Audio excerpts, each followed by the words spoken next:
여러분 반갑습니다. 지난 한 주일 동안 편안히 계셨습니까? 네. 예. 오늘 하나님의 말씀은 에스더 9장을 찾겠습니다. 에스더 9장. 지금까지 에스더 8장까지 공부를 했죠. 그래서 오늘은 에스더 9장, 10장을 전체를 살펴보려고 합니다. 에스더 9장 1절에서 2절을 보겠습니다. 1절에서 2절을 제가 읽겠습니다. 아달월인 12째 달 13일은 왕의 명령과 칙령의 시행이 가까워질 때니 이는 유대인들의 원수들이 그들 위에 세력 행사하기를 바랐던 날인데 반대로 돌이켜져 유대인들이 자기들을 미워한 그들을 다루게 되었더라. 유대인들이 아하수에로 왕의 전 지방에 걸쳐 그들의 성읍들에 함께 모여 자기들을 해치려 하는 자들을 죽이려 하였으나 아무도 그들을 대항할 수 없었으니 이는 그들을 두려워함이 모든 백성에게 임하였기 때문이더라.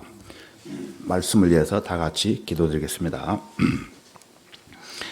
위대하시고 자비로우신 주 하나님 아버지, 허물과 죄들로 말미암아 지옥으로 갈 수밖에 없는 저희들을 주님의 보혈로 구원해 주시고 하늘나라에 들어갈 수 있도록 인도해 주심을 참으로 감사드립니다.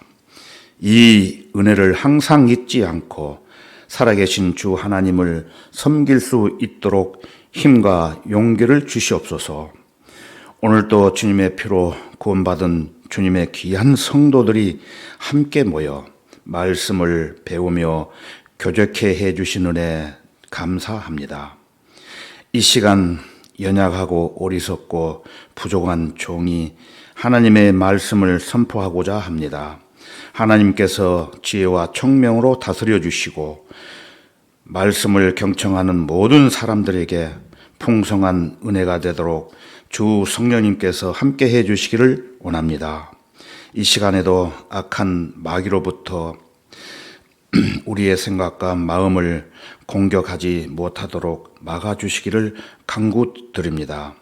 이제 곧 다시 오셔서 우리를 주님의 안전한 품으로 데려가실 주 예수 그리스도의 이름으로 기도했습니다.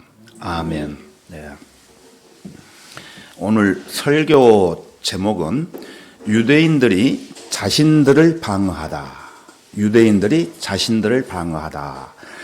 이러한 주제로 말씀을 드리겠습니다.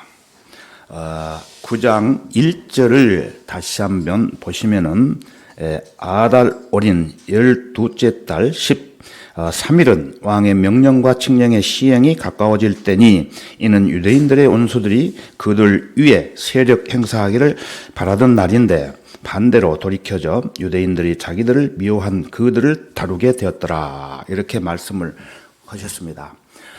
그래서 이제 유대인들에게는 결정적인 순간이 도래했습니다.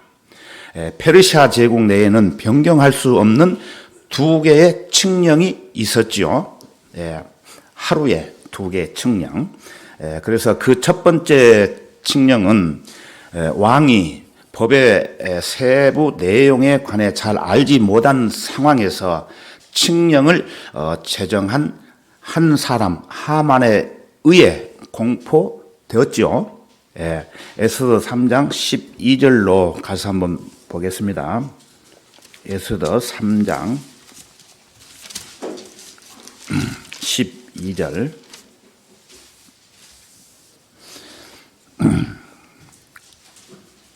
12절에서부터 13절까지 무슨 칙령인지 한번 보겠습니다. 그리하여 첫째 달 13일에 왕의 서기관들이 소집되어 하만이 왕의 대신들과 각 지방을 다스리는 총독들에게 명한 모든 것이 기록되었으며 각 지방의 각 백성의 치리자들에게는 그들의 글로 또 각 백성에게는 그들의 언어로 되었으니 아하수에로 왕의 이름으로 기록되었고 왕의 반지로 인쳐졌더라. 그 편지들이 전달자들에 의하여 왕의 모든 지방에 보내져 아다론인 12째 달 13일 하루에 모든 유대인 젊은이와 늙은이와 어린 아이들과 여자들을 멸하고 죽이고 진멸시키며 그들로부터 탈취물을 전리품으로 취하도록 하였더라. 이렇게 하만이 무서운 칙령을 왕에게 돈으로 뇌물을 주고 만들었던 것입니다. 그 첫 번째 칙령이 이러한 무서운 칙령이었습니다. 그러나 하만은 어떻게 되었습니까? 공부했죠. 예.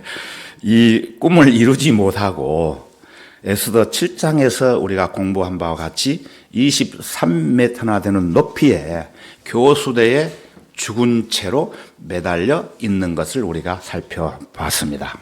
예. 더욱이 첫 번째 칙령으로 인해 이를 지지했던 모든 사람들은 왕후를 대적하는 위치에 서게 됩니다. 그러나 에스더 왕후는 첫 번째 칙령을 반박하기 위해 부름을 받지 않은 상황에서 두 번씩이나 죽음을 마다하지 않고 왕 앞으로 나갔고 그때마다 왕의 수락을 받아냈던 장본인이었습니다.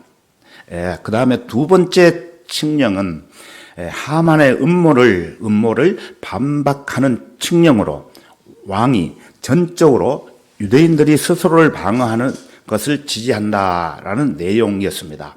에스더 8장 11절에서 12절까지 내용이 되어 있는데요. 한번 살펴보겠습니다. 에스더 8장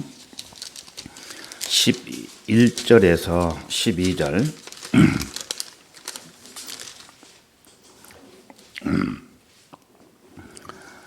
그 칙서에서 왕이 각 성읍에 거하는 유대인들에게 허락하기를 그들이 모여서 그들의 생명을 보호하기 위해 자기들의 아내와 자식들을 공격하려는 백성과 지방의 모든 세력을 멸하고 죽이고 진멸시키며 그들로부터 탈취물을 전리품으로 취하게 하였으니 아하수에로 왕의 각 지방에서 하루에 즉 아다롤인 12째 달 13일에 하게 하였더라. 그래서 왜 여기에 아다롤인 12째 달 13일에 이러한 행동을 하도록 했습니까? 하만의 칙령에도 이 날짜로 되어 있었기 때문입니다. 그러므로 한 날짜에 두 개의 칙령이 선포되었던 것입니다.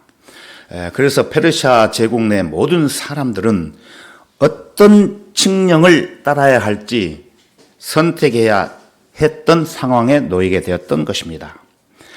이상 우리가 본 바와 같이 열거한 사실을 미루어 볼 때 바보가 아닌 이상 첫 번째 칙령을 따르면 무사할 수 있으라고 보는 사람이 있다면은 그는 아마 어리석은 사람에 불과할 것입니다.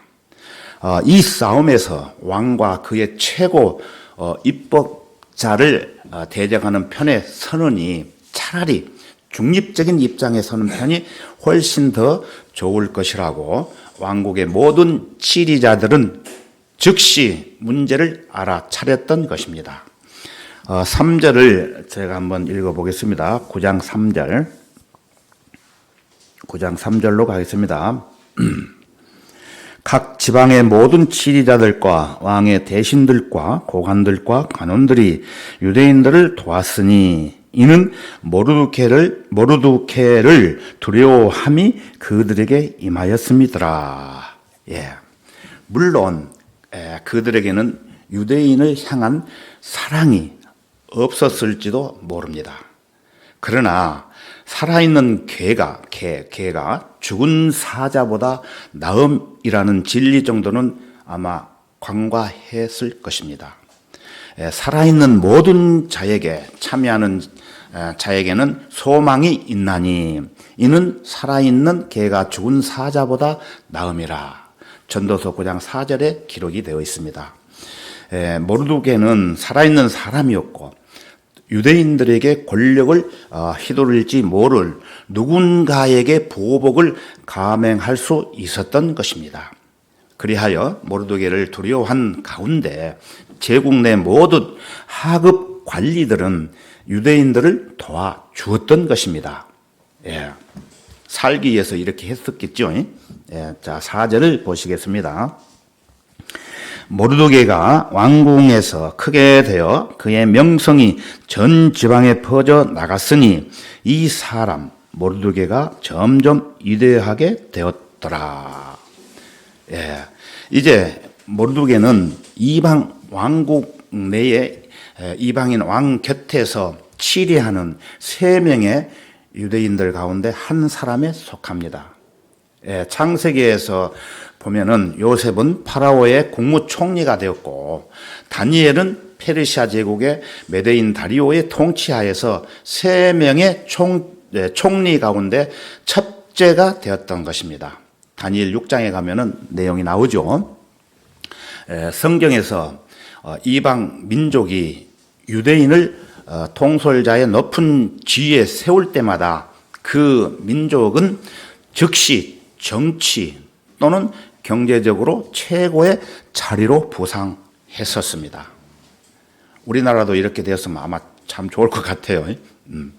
그러나 19세기로 거슬러 올라가면은 베냐민 디즈레일리라는 사람이 영국의 빅토리아 여왕 곁에서 국무총리로 임명됐던 적이 있었는데 그는 누구냐면은 유대인이었습니다. 그 기간 동안 영국은 최고의 전성기를 맞이하게 되었죠. 그러나 미국은 한 번도 유대인을 대통령이나 부통령 자리에 선임한 적이 없었습니다. 히틀러가 종종 루즈벨트를 유대인이라고 비난했지만 미국은 유대인을 국가적으로 박해한 적이 한 번도 없었던 2개의 국가 중 하나라는 점에서 세계 이방 국가들과는 구별됩니다. 다른 하나는 어느 나라죠? 네덜란드. 네덜란드 국가였어요. 미국은 제2차 세계대전 당시 유럽의 유대인들을 히틀러의 포로 수용소에서 구출해내는 책임을 맡았을 때 최고의 유세를 떨치게 되었는데 한 침례교도 해리 트루먼, 이 트루먼의 지원이 없었다면 이스라엘은 1948년에 민족으로서의 지위를 보장받지 못했을 것입니다. 1948년에 독립을 했지요. 트루먼이 도와주었기 때문에 이렇게 독립을 했던 것입니다. 미국은 아직까지 이스라엘을 대적하여 적극적으로 대응한 적이 한 번도 없었습니다. 여전히 이스라엘은 가까운 친구 사이입니다. 우리나라는 어떻게 됩니까? 우리나라도 이스라엘 민족에게 대적이 아니죠. 그래서 우리가 이렇게 잘 사는 줄로 알고 있습니다. 주님은 그분의 백성을 축복했던 민족들을 축복하신다는 말씀이 창세기 12장 3절과 민수기 24장 9절에 가서 보면은 이렇게 말씀하십니다. 너를 축복하는 자들에게는 내가 복을 주고 너를 저주하는 자들에게는 저주하리라. 이렇게 기록을 하고 있습니다. 그러나 사태가 반전될 경우 주께서는 미국을 대혼란으로 몰아가실 것입니다. 성경에 예언되어 있습니다. 에스겔 30장 11절과 스파냐 3장 8절에 가서 보면은 이스라엘을 돕지 않은 이방 나라들을 저주하신다는 예언의 말씀이 기록이 되어 있습니다. 나중에 살펴보시기 바랍니다. 하나님의 섭리로 왕후 사촌인 모르드게는 왕의 목숨을 구명한 사건으로 인해서 하만의 모든 부와 재산을 관리하며 왕의 호의를 받고 있었으며, 또 그는 지금 왕이 입은 옷처럼 차려입고 있을 뿐만 아니라 왕의 정권을 상징하는 왕의 인장 반지를 손에 지니고 있었습니다. 5절에서 6절까지를 한번 또 보겠습니다. 그리하여 유대인들이 칼에 휘두름과 살육과 파괴로 그들의 모든 원수들을 쳐서 자기들을 미워했던 자들에게 원하는 대로 행하였고, 수상궁에서도 유대인들이 500명을 죽이고 멸하였으며, 왕이 친히 유대인의 원수들을 대적하는 마당에 그들이 하만의 칙령을 강행하기보다는 차라리 지하로 숨어 들어갔을 것이라는 사실이 일반적인 생각입니다. 그러나 하만이 교수형에 처했을 때부터 아달월 13일이 되기까지 그 사이에 하만의 아들이 몇 명 있었죠? 10아들.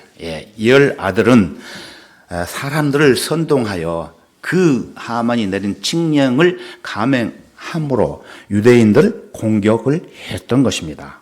그러니까 하루에 2개의 칙령이 있었다고 그랬죠. 그래서 하만이 보낸 그 칙령에 의해서 10명의 아들이 행동을 개시했던 것이에요. 실제로. 이 10아들의 이름은 읽지는 않겠습니다만은 7절과 9절에 명시되어 있습니다. 나중에 읽어보시고. 그래서 용케도 그들은 수산 성읍만 해도 최소 800명의 사람들을 선동을 했으며, 그 외에 지방들에서도 16절에 보면은 7만 5천 명의 다른 사람들을 부추겼던 사실이 나옵니다. 물론 이 사람들에게 매우 불리했던 상황을 감안할 때 그들은 그들의 심판을 완전히 무색하게 만들었던 유대인들을 향한 불합리한 증오로 선동되었다는 것이 분명합니다. 에스더 3장 5절에서 유대인들에 대한 가당치 않는 증오는 사탄적인 것입니다. 마귀는 자신의 파멸의 원인이었던 메시아, 곧 메시아가 유대 백성에서 나왔다는 이유로 그들을 증오하고 있습니다. 유대 민족을 향한 그의 증오는 영원히 지속됩니다. 에스더에서 유대인들에 대한 사탄의 증오는 한 사람으로 상징됩니다. 이 에스더 책에서 하만은 유대인의 원수로 6번이나 언급되고 있습니다. 간단하게 그 구절을 말씀드리면은 에베소 3장 10절, 7장 4절 6절, 8장 1절, 9장 10절 24절에 이렇게 기록이 되어 있습니다. 자, 본문을 통해 알게 되는 교훈이 있다면 반유대인이 되지 말라는 것입니다. 이는 모든 유대인이 하는 모든 일에 반드시 동의해야만 한다는 의미가 아닙니다. 그들은 여전히 다른 모든 사람들과 마찬가지로 죄인들입니다. 그렇다고 악화되어가는 모든 상황의 원인을 유대인들에게 돌려 그들을 한 민족으로서 비난해서는 또 안 되는 것입니다. 그렇게 비난하기 시작할 때 여러분은 사탄의 교회로 가서 그들에게 가담한 경우만큼이나 상당히 많이 마귀의 영역에 들어와 있는 것입니다. 자, 그러면은 12절에서부터 16절까지 좀 깁니다만은 한번 읽어보겠습니다. 12절부터 16절까지 제가 읽겠습니다. 왕후 에스더에게 말하기를 유대인들이 수산궁에서 500명을 죽이고 멸하였으며 또 하만의 10아들을 죽였으니 그들이 나머지 왕의 지방들에서는 어찌 행했겠느냐. 이제 그대의 청이 무엇이냐. 그대에게 그것을 허락하겠노라. 왕이 이렇게 말을 하는 것이죠. 그대의 더 큰 소원이 무엇이냐? 그것도 시행하리라 하자. 13절 에스더가 말하기를 만일 왕께서 기뻐하시거든 내일 또 수산에 거하는 유대인들로 이날의 칙령대로 행하게 하시고 하만의 10 아들을 교수대에 매달게 하소서 하자. 왕이 그 일을 그렇게 하라고 명하여 칙령이 수산에 내려지니 그들이 하만의 10 아들을 매달더라. 아달월 14일에도 수산에 있는 유대인들이 모여 수산에서만 300명을 죽였으니 그 왕이 있는 수산 성을 말하는 것입니다. 300명 죽였으니 제물에는 손대지 아니하였더라. 한편 왕의 다른 지방에 거하는 다른 유대인들도 모여 그들의 생명을 지키기 위하여 대항하고 그들의 원수들로부터 피하여 안식하였으며 그들의 적들을 7만 5천 명을 죽였더라. 외곽지대에서 이렇게 많이 죽였던 것입니다. 그러나 그들의 재물에는 손대지 아니하더라. 예. 이제 드디어 아달월 13일이 되었던 것입니다. 그날 끝에 유대인들은 500명의 원수들과 하만의 10 아들을 죽였습니다. 하만이 제정한 법에 따라 그날은 유일하게 이방인들이 유대인들을 해서 죽여도 되는 합법적인 날이었습니다. 예. 그러나 여전히 수산 성읍에는 유대인들을 파멸시키려는 하만의 사람들이 남아 있었습니다. 아무도 예상치 못하던 다음 날 유대인들을 죽일 음모를 꾸민 최소 300명의 사람들이 있음을 보게 됩니다. 에스더가 이 음모를 발견했던 것이 분명합니다. 그것은 그녀가 유대인들이 신변을 보호할 수 있는 날을 하루 더 달라고 연장해 달라고 왕에게 요청하고 있기 때문입니다. 공격할 음모를 꾸미는 원수들에게 하나의 본보기로 에스더는 이미 시체가 되어버린 하만의 10 아들을 그들의 아버지가 매달린 것과 똑같은 교수대에 매달게 했던 것입니다. 이것도 왕의 지시를 받고 행동했던 것입니다. 이는 고대 및 중세 사회에서 흔히 볼 수 있는 관습이었습니다. 정복한 왕은 희생자들의 죽은 시신들을 공개적인 장소에 매달아 자신을 반대하는 자가 누구이든 그의 말로가 어떤 것인지 모든 사람으로 알게 했던 것입니다.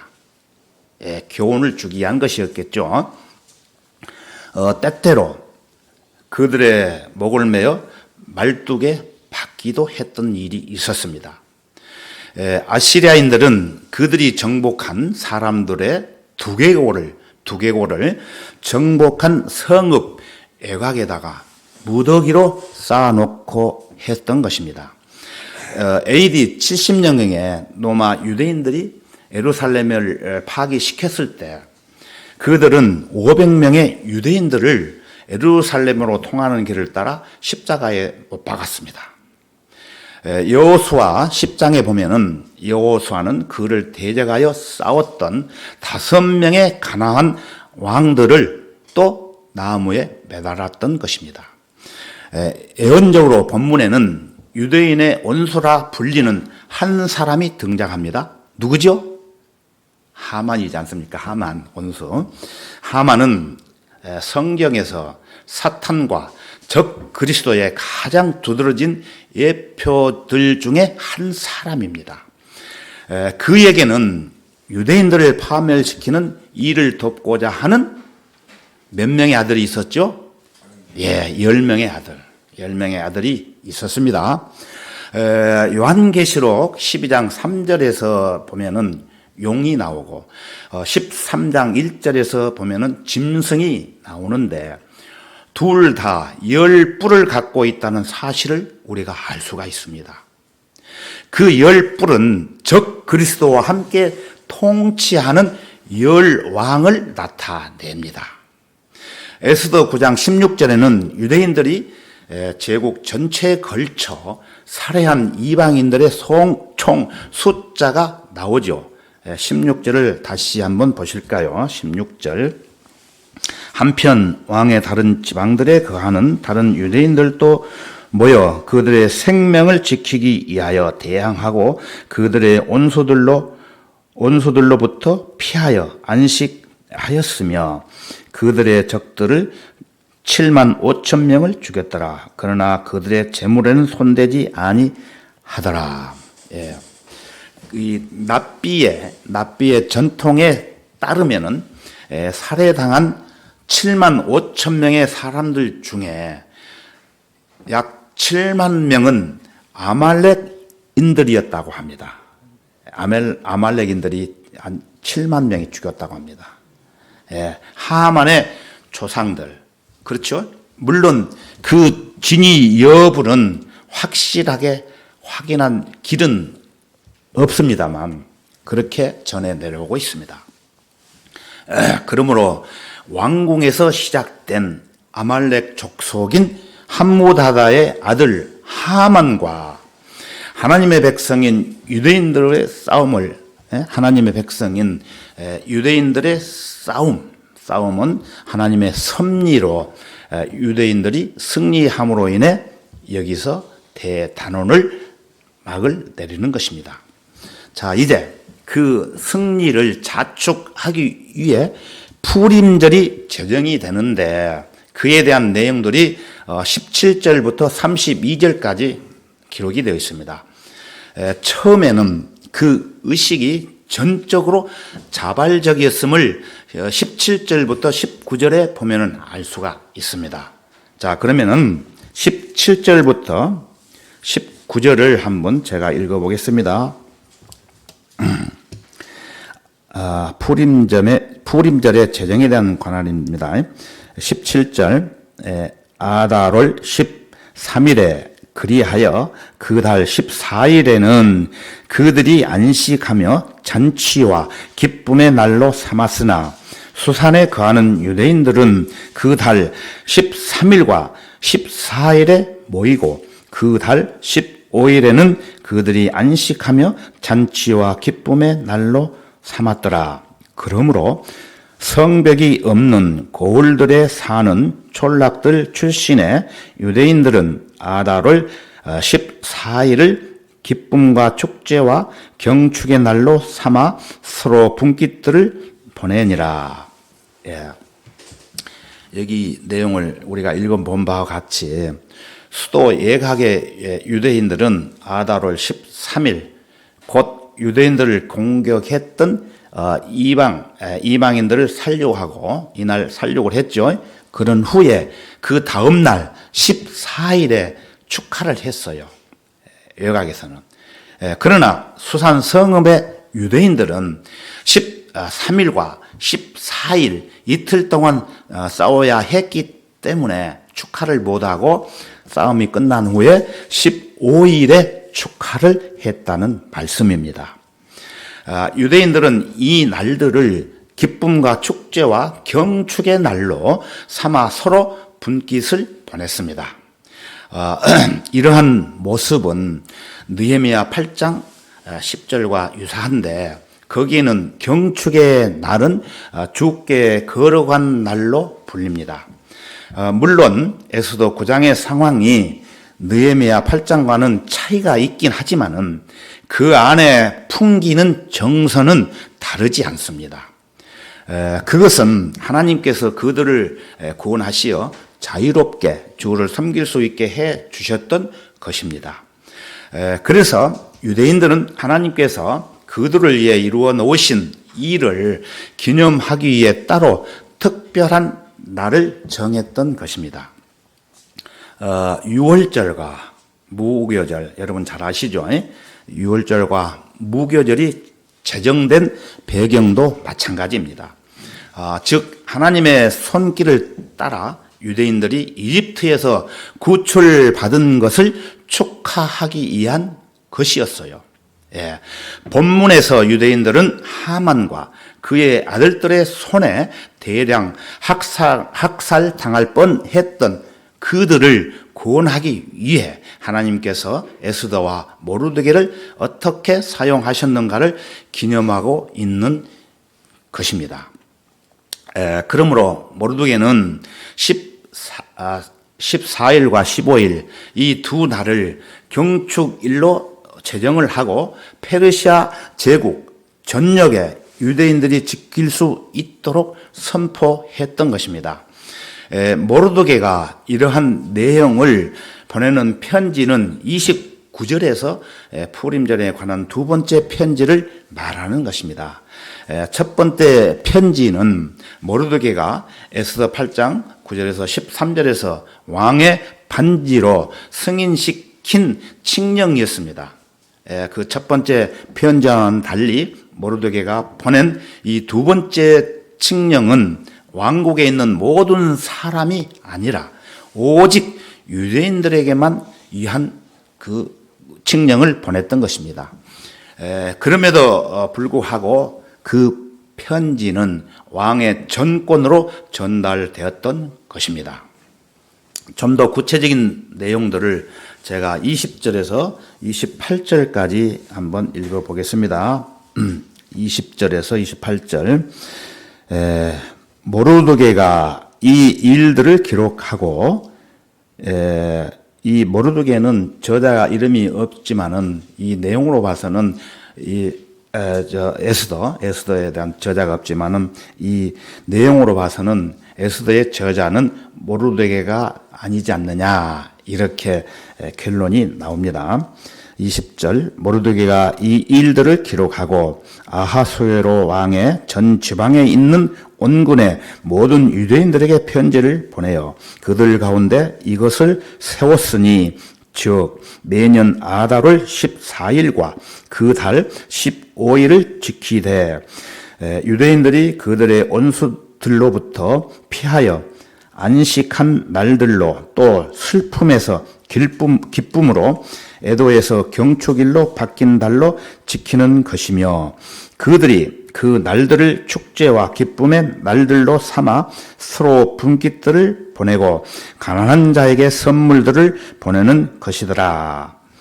그리하여 유대인들은 자기들이 시작한 대로 또 모르드게가 그들에게 기록하여 준 대로 지켜 행하였으니, 이는 모든 유대인의 원수인 아각인 함무다다의 아들 하만이 유대인들을 멸하고자 계략을 꾸며 즉 제비를 뽑아 그들을 죽이고 멸하려 하였으나, 에스더가 왕 앞에 나가자 왕이 직서로 명하여 그가 유대인들에게 꾸민 악한 계략이 그 자신의 머리로 돌아가 그와 그의 아들들로 교수대에 매달리게 하였기 때문이라.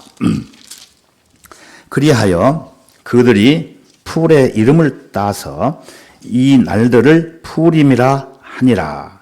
그러므로 이 편지의 모든 말과 그들이 이 일에 관하여 보았던 것들과 그들에게 닥쳤던 일들을 유대인들이 정하고 그들과 그들의 자손과 그들에게 합류하는 모든 자들에게 맡겨 기록된 것을 따라 또 매년 그들이 정한 때를 따라 이 두 날을 실수 없이 지키도록 하였으며, 이 날들을 온 세대와 온 가족과 온 지방과 온 성읍이 기념하여 지키게 하고, 이 푸림의 날들이 유대인 가운데서 실수 없이 지켜지며 또 그 날들을 기념하는 것이 그들의 후손으로부터 폐하여지지 않게 하였더라.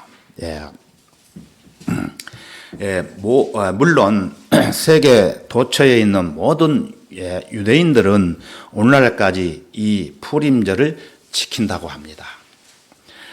이 푸림절이 우리 현대력으로는 2월 후반이나 3월 초에 들어있기 때문에 가끔씩 달력에서는 누락이 된다고 한답니다.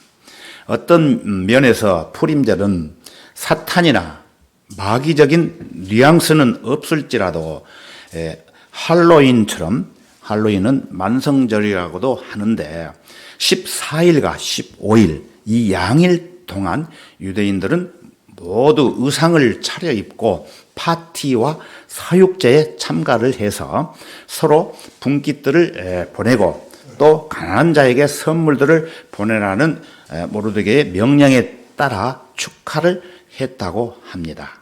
그래서 유대인들은 평소에 알고 지내는 사람들에게 과자와 케이크를 보내고 가난한 사람들을 위해 기부금을 모금하는 일이 있었고 14일과 15일 이 양일 동안 이스라엘 사람들은 가끔씩 그들의 해당에 모여서 에스더의 연회라 불리는 풍성한 식사를 또 즐겼답니다. 그리고 나서 그들은 모두 자리에 앉아서 메길라라고 불리는 손으로 쓴 두루마리 책에서 에스더 전체를 읽는 것을 모두가 들었다고 합니다. 메길라라고 하는 두루마리 케이스는 현재 파리 유태 역사 예술 박물관에 보관되어 있다고 합니다.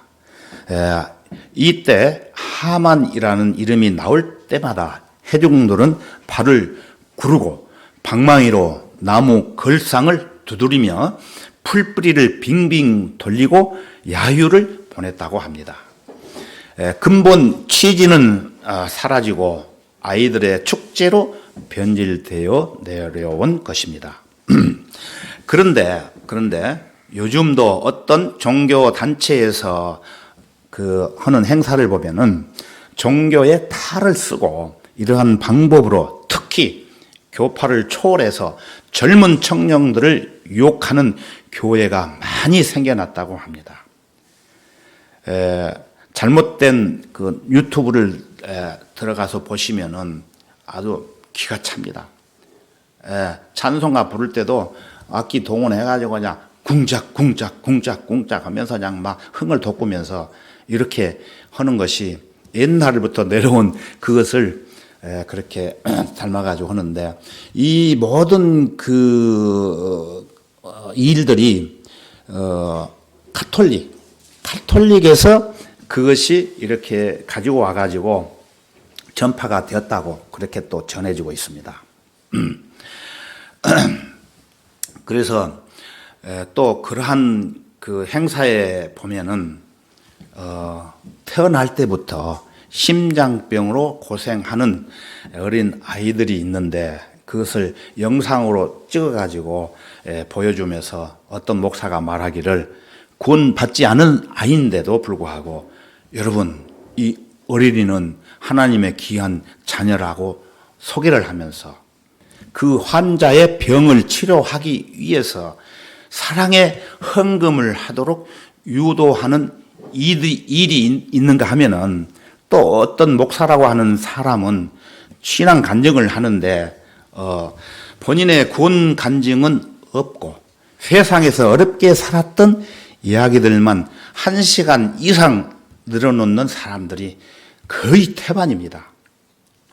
제가 얼마 전에 어떤 분이 한번 이 내용을 들어보라고 해서 시간이 없는데도 불구하고 그거를 분석하기 위해서 한번 들어봤습니다. 그런데 과간이 아니에요. 아주 마귀들이 막 들썩거리는 그런 춤을 추고 저도 그 종교 생활을 하면서 구원받기 전에 그런 생활을 해봤어요. 왜 그러냐면은 부흥 목사들이 딱 와가지고 지금도 그 사람 이름 안 잊어버려요. 김아무개예요. 여러분 성령 받으십시오. 그러면서 다 일어나십시오. 일어나서 손을 들고 찬송가를 부릅시다. 또 기도합시다. 그러면은 저도 그때는 아무것도 모르고 구원 받지 않았기 때문에 종교생활을 했기 때문에 성령 한번 받아보려고 손 들고 천부여 의지옵소서 손 들고 옵니다. 이렇게 엄청나게 노래도 부르고 또 주여 주여 주여 성령을 나게 해주십시오 하는 그러한 신앙이 아닌 가짜 신앙을 살아왔기 때문에 너무나도 잘 알아요. 근데 그 모습이 오늘날 연합으로 모여가지고 여기 보니까 24만 명이 구독을 하고 있더라고요. 좋아가지고. 근데 이게 어떻습니까, 여러분? 성경하고 아주 거리가 먼 그러한 그 대회를 그렇게 계속 일주일에 한 번씩 하는 것을 봤어요. 여러분, 그 교회, 아무 교회나 다니면 안 되고, 어떤 사람들은, 교회를 다니면서 맛보러 다니는 사람들이 많이 있어요. 왜 그러냐면은 진리를 모르기 때문에 이런 사람들이 많이 나옵니다. 주로 보면은 거의가 한 95%가 젊은 사람들이에요. 그러니까 그 젊은 사람들은 그 감정에 의해서 그 재미있고 또 같이 얘기하고 서로 이렇게 재미있게 지내기 때문에 그렇게 모여가지고 그러한 프로가 이렇게 진행되고 있는 것을 저는 봤습니다. 그래서 그러한 교회를 다니면은 큰일 납니다. 제가 왜 말씀을 드리냐면은 이러한 설교 또 이러한 프로에 대해서 잘 모르고 다니는 사람들은 거기에 푹 빠져가지고 말씀을 알지 못하기 때문에 나중에 하나님 앞에 가면은 자기가 구원 받은지도 모르고 확실히 모르기 때문에 큰 실패를 볼 수가 있기 때문에 말씀을 드린 것입니다. 그래서 앞에서 말씀드린 바와 같이 어떤 면에서는 푸림절의 축제의 본질이 변질되어서 전에 내려오는 행동이 아닌가라고 저는 생각을 해봅니다. 이렇게 제가 구원받기 전에 종교 생활을 했기 때문에 이런 것을 잘 알기 때문에 그 모이는 장소는 진리는 온데간데가 없고 그저 교회 놀이를 하고 있는 것입니다. 이렇게 잘못된 단체들이 우리나라뿐만 아니라 전 세계적으로 도처에서 하나되기 운동을 합니다. 성경에서 말하는 통합운동, 종교 통합운동 이런 것들은 누가 하느냐? 마귀들의 장난에 불과합니다. 마지막 때가 되면은 이렇게 되리라고 말씀을 하고 계십니다. 사람들은 진리에 대해서 공부를 하지 않기 때문에 그냥 속을 수밖에 없어요. 모르기 때문에. 자, 이제 29절에서 30절을 보겠습니다. 에스더 9장 29절에서 30절까지 제가 읽겠습니다. 그 후에 아비일의 딸 왕후 에스더와 유대인 모르드게가 전권으로 기록하여 이 부림에 관한 두 번째 편지를 확정하였으니 그가 화평과 진실의 말로 모든 유대인들에게 즉 아하수르의 왕국 127개 지방에 편지를 보내어 그들이 정한 시기에 유대인 모르드게와 왕후 에스더가 그들에게 요구한 대로 또 유대인들이 자기들과 자기 후손들을 위하여 금식과 부르짖음의 일을 법으로 정한 대로 이 푸림의 날들을 확정케 하였더라. 에스더의 칙령이 이런 푸림의 일들을 확정하였으며 그 일이 책에 기록되었더라. 이렇게 말씀하고 계십니다. 왕후 에스더와 모르드게는 왕의 허락을 받아 그들이 정한 푸림의 날들을 확정을 하고 유대인의 언어로 특별히 유대인들만 알 수 있도록 아하수에로의 왕국 127개 지방에 편지를 보내 지키도록 하고 그 일들을 책에 기록했다고 말씀을 하십니다. 그 책은 무슨 책일까요? 에스더 10장 2절에서 정의한 바와 같이 메디와 페르시아의 역사서를 말하는 것입니다. 그렇지만 사실 그 책은 또한 에스더서이기도 합니다. 비록 이 책에는 하나님이라는 단어가 한 번도 등장하지 않고 저자 또한 한 번도 영감을 주장하고 있지는 않지만 주께서는 그 기록된 말씀을 성경의 일부에 넣고 계십니다. 자, 마지막 장인 10장으로 가겠습니다. 10장 1절부터 3절까지 끝까지 제가 읽어보겠습니다. 아하수에로 왕이 땅과 바다의 섬들의 조공을 부과하였더라. 그의 권세와 능력의 모든 행적과 왕이 모르드게를 승격시켜 그의 위대함을 알림이 메디아와 페르시아의 왕들의 역대서에 기록되어 있지 아니하냐? 유대인 모르드게가 아하수에로 왕의 다음이 되고 유대인 중에서 위대하게 되었으며 그의 많은 형제들에게서 인정받고 그의 백성의 이익을 구하였으며 그의 모든 씨에게 화평을 말하였더라.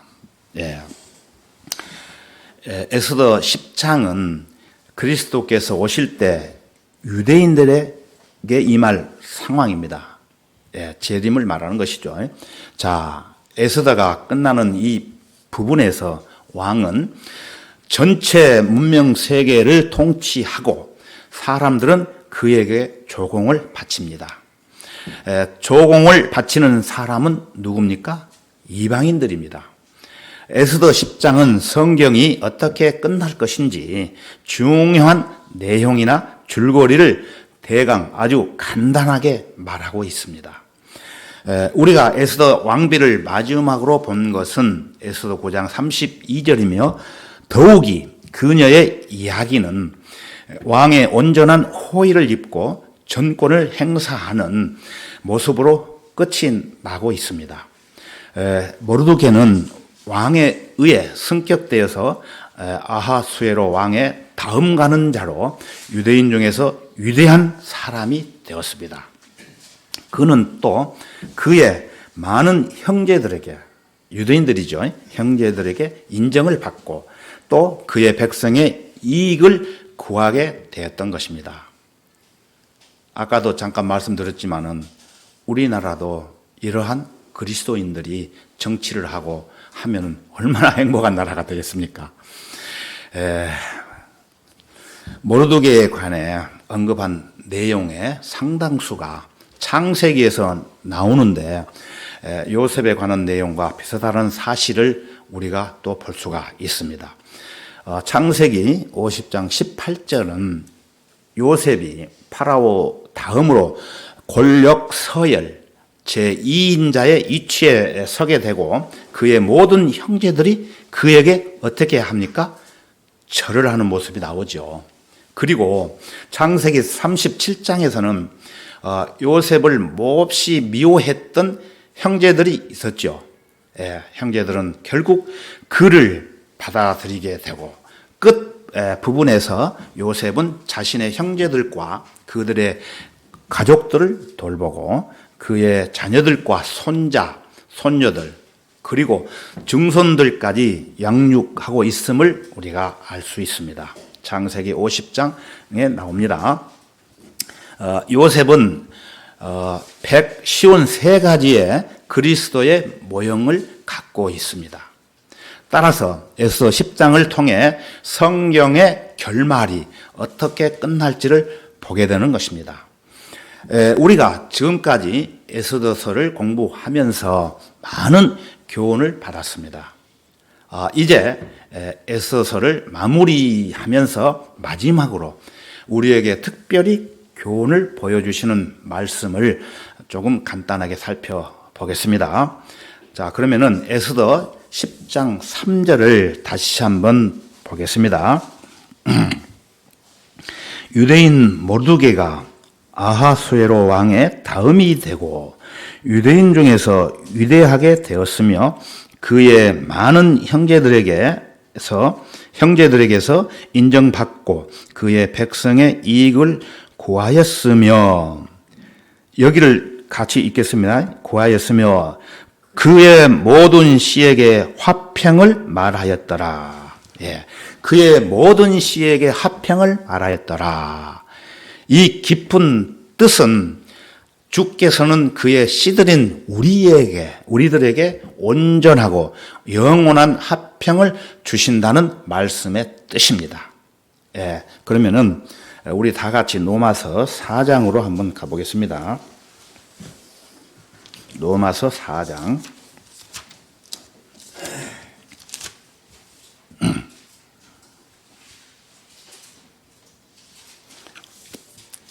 로마서 4장 13절입니다. 13절 제가 읽어보겠습니다. 아브라함이 세상의 상속자가 되리라고 하신 약속은 아브라함이나 그의 씨에게 율법을 통하여 하신 것이 아니요 믿음의 의를 통하여 하신 것이니라. 예, 이 구절은 주의해서 잘 읽어야 합니다. 구약을 읽으면서 우리가 아는 것은 이스라엘에게 주어진 약속들이 보통은 팔레스타인 땅과 관련된 약속들이었다는 것입니다. 그러나 여기 13절에서는 아브라함에게 주어진 약속은 팔레스타인 땅이 아닌 세상의 상속자가 되리라고 한 약속이라고 언급을 하고 있습니다. 창세기 17장 4절 이하에서 8절까지 보게 되면은 유대인과 교회와 이방이라는 세 갈래의 민족들이 파생되고 이들 가운데에 한 민족이 세상을 받게 되리라는 것을 예견하게 될 것이며 그들이 결코 우리 그리스도인들 즉 교회는 아니라는 것을 알 수 있습니다. 우리는 유대인도 아니요 이방인도 아니기 때문입니다. 내가 너와 내 뒤에 올 내 씨에게 내가 타국인으로 있는 땅, 즉 가나안 땅을 주어라고 말씀한 다음에 영원한 소유가 되게 하며라고 말씀을 하고 계십니다. 영원한 소유란 무엇을 말하는 것일까요? 여러분, 영원한 소유란 무엇인지 잘 알으셔야 됩니다. 영원 시대에는 새 하늘이 있고 새 땅이 있고 새 예루살렘이 하나님께로부터 하늘에서 내려온다는 말씀이 요한계시록 21장 1절과 2절에 기록이 되어 있습니다. 여러분 잘 아실 것입니다. 그 영원 시대에 이 세 가지가 있다는 것은 곧 그 시대에 새 부류의 사람들이 있으리라는 것을 의미하는 것이에요. 그 새 부류가 유대인과 교회와 이방이라는 것입니다. 이방인들. 그런데 교회는 그리스도의 신부죠. 그리스도의 신부. 그리스도의 신부는 유대인이 아니고 이방인도 아니에요. 오늘날 수많은 교회들이 이것을 착각을 하고 있어요. 그리스도의 신부는 교회이기 때문에 유대인도 아니고 이방인도 아닙니다. 이 교회가 바로 새 예루살렘입니다. 여러분 확실히 알으셔야 됩니다.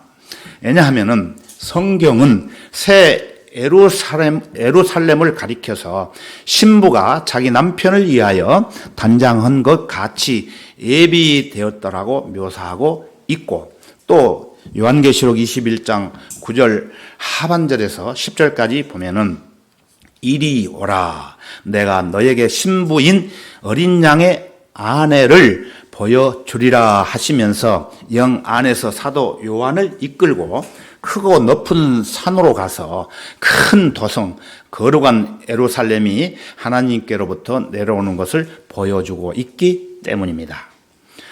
예수 그리스도께서는 일부 다처주의자가 아니시고 그분께서는 한 사람의 아내만 취하시는 일부 일처주의자이십니다. 그분께서는 구약의 유대인도 아니요, 신약의 유대인도 아닌 한 사람의 아내, 즉 유대인이든 이방인이든 구원받은 사람들이 한 몸을 이룬 교회라는 한 사람의 아내만 갖고 계신 분이십니다. 그 한 사람의 아내인 교회가 영원 시대에 새 예루살렘을 받게 되고, 그 반면에 아브라함과 그의 씨가 영원한 소유로 약속받은 세상이 곧 새 땅을 받게 되는 것입니다. 이것은 로마서 4장 13절에서 보셨듯이 아브라함이 세상의 상속자가 되리라고 하신 약속이라고 언급하고 있는 거예요. 그러므로 유대인들은 이 지구상에 있게 될 것이고, 이 땅이 온 우주의 수도가 될 것이고, 그들은 가나안 땅과 함께 지구의 영원한 소유자가 될 것입니다. 그렇다면 나머지 한 가지 새 하늘은 이방인들의 복이 될 것입니다. 자, 그리스도의 신부인 교회, 즉 이 시대의 그리스도인들은 영원 시대가 열리면서 어린 양의 아내로서 새 예루살렘으로 들어가 누구와 함께 삽니까? 그리스도와 함께 살게 됩니다. 그리고 이방인들은 새 하늘에서 살게 돼요. 이 지구는 결코 이방인들의 소유가 아니에요. 이 땅은 유대인들의 영원한 소유가 될 것입니다. 로마서 4장 펴 있죠. 16절을 한번 보실까요? 16절. 그러므로 상속자가 되는 것이 은혜를 따라 되기 위해서는 믿음으로 되거니와 마침내 그 약속을 모든 씨에게 확고히 하려 함이며 율법에 속한 자들뿐만 아니라 아브라함의 믿음에 속한 자들에게도니라. 그는 우리 모두의 아비라. 예. 앞에 13절에서 아브라함이 세상의 상속자가 되리라고 하신 약속은 믿음의 의를 통하여 하신 것이라고 우리가 알고 있죠. 그렇게 말씀을 하셨기 때문에 이렇게 상속자가 되는 것은 율법의 행위가 아니라 하나님의 크신 은혜를 통하여 믿음으로 되는 것임을 다시 한번 여기서 더 강조하는 구절입니다. 이 구절은 더 나아가 하나님께서 왜 그렇게 해 놓으셨는지 그 목적을 설명하고 있습니다. 아브라함에게 하신 그 약속을 율법에서 속한 유대인뿐만 아니라 아브라함의 믿음에 속한 자들, 즉 이방인들까지 포함하여 모든 씨에게 확고히 하기 위함이 바로 그 목적인 것입니다. 그런즉 아브라함은 우리 모두의 아비입니다. 아비라고 했지 않습니까? 우리란 이방인들을 말하는 것이에요. 로마서는 로마의 이방인들에게 쓰고 있는 편지예요. 아브라함은 모든 구원받은 유대인들의 조상일 뿐만 아니라 모든 구원받은 이방인들의 영적 조상도 되는 것입니다. 자, 여러분이 확실히 구원받은 사람이라면은 여러분은 지금 그리스도의 의를 소유하고 있는 것이에요. 예? 언젠가 주께서는 그 의에 대해 보상하실 것입니다. 저는 연약하고 어리석고 부족하지만 하나님께서 계시해 주시기로 하신 분량만큼만 아는 것으로 만족합니다. 그리고 하나님께서 계시하지 않으신 것을 모른다고 해도 만족하게 생각하며 살아가고 있습니다. 저는 여러분에 대해서 아는 바가 없지만 오늘이라도 주님이 부르시면은 갈 준비가 되어 있습니다. 하나님의 귀한 성도 여러분, 우리는 죽음을 맛보지 않을 수 있는 시대에 살고 있습니다. 죽음의 손길에 의해 육신의 장막을 벗고 수위에 둘러싸여 관 속에 눕는 대신 눈 깜짝하는 순간에 예수님과 같은 모습으로 변화되어 영원히 살 수 있는 영광스러운 몸을 입게 된다는 사실에 대해서 여러분 얼마나 놀라운 우리에게 영광의 소망이겠습니까? 예, 영원한 생명이 우리 몸에 감도는 것을 느끼고 주님께서 날 오라 하시면은 공중으로 들림받아 주님 안에서 먼저 잠들었던 성도들과 함께 살아서 휴거된 주님의 귀한 형제 자매들과 다시 만나는 순간 얼마나 황홀한 기쁨이 넘치겠습니까, 여러분? 그들과 함께 하늘의 본향으로 들어갈 때 얼마나 성대한 영접을 받겠습니까? 그곳 하늘나라에서는 하나님께서 우리의 눈에서 모든 눈물을 닦아내시며 다시는 사망이나 슬픔과 걱정이 없도록 하실 것입니다. 우리는 그곳에서 어린 양이신 예수 그리스도의 승리를 찬양하는 새 노래를 부르게 될 것입니다. 그날이 빠르면 빠를수록 더 좋겠지요? 아멘. 그러하옵니다. 주 예수여 오시옵소서. 우리 주 예수 그리스도의 은혜가 너희 모두와 함께 있을지어다. 아멘. 사랑하는 성도 여러분, 우리 주 예수 그리스도의 은혜는 여러분의 신앙 척도에 따라서 주님이 오시는 그날까지 각각 나타내게 합니다. 우리는 주님의 몸된 교회 안에서 성도들과 함께 서로 사랑하며 서로 세워주며 주님과 동행하는 삶을 살아갈 때 더욱 풍성한 은혜를 내려주실 것입니다. 주님 오시는 그날까지 우리 모두 힘차게 살아가기를 간절히 기원합니다. 기도하겠습니다. 사랑과 은혜가 풍성하신 주 하나님 아버지, 참으로 감사합니다. 오늘 하나님의 말씀을 통해서 마귀들이 이끌어가는 이 세상 가운데 하나님의 귀한 자녀들을 고와 같이 버려두지 않으시고 하나님의 뜻대로 이끌어 가신다는 섭리를 배웠습니다. 우리에게도 어떠한 역경과 고난이 있을지라도 오직 주님의 말씀으로 그 어려운 환경들을 이겨낼 수 있도록 온전한 믿음으로 살아갈 수 있도록 지켜주시기를 원합니다. 요즘 온 세상은 코로나 질병으로 인해 모든 사람들이 어려움을 겪고 있습니다.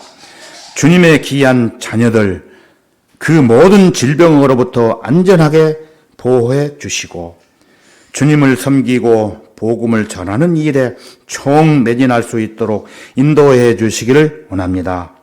언제나 우리를 사랑하시는 주 예수 그리스도의 이름으로 감사드리며 기도했습니다. 아멘. 찬송가 한 장 하시겠습니다.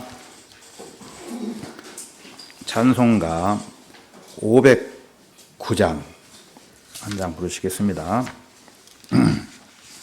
찬송가 509장입니다.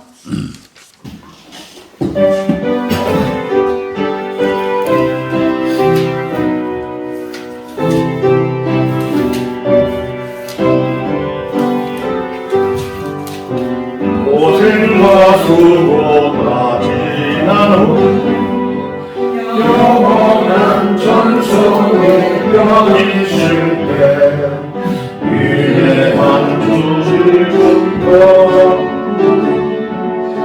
영원히 내 영광 되리로다.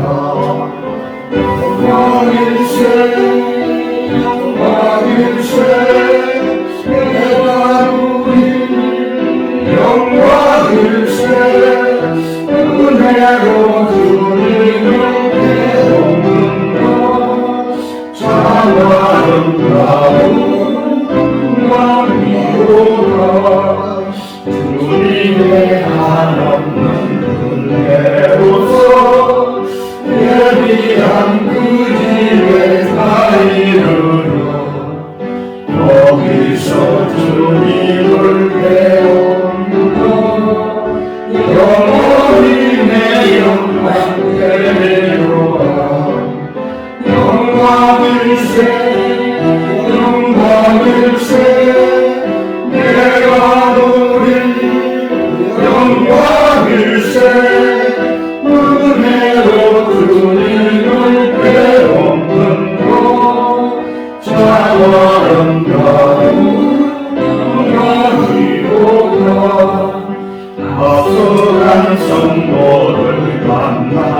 때 기쁨이 내 맘에 차려니와 주께서 멸류관 세워줄 때 영원히 내 영광 되리로다 영광일세 영광일세 내가 누리 영광일세 은혜로 주님을 배우는 것 참 아름다운 영광이로다. 오전 예배 모두 마치겠습니다.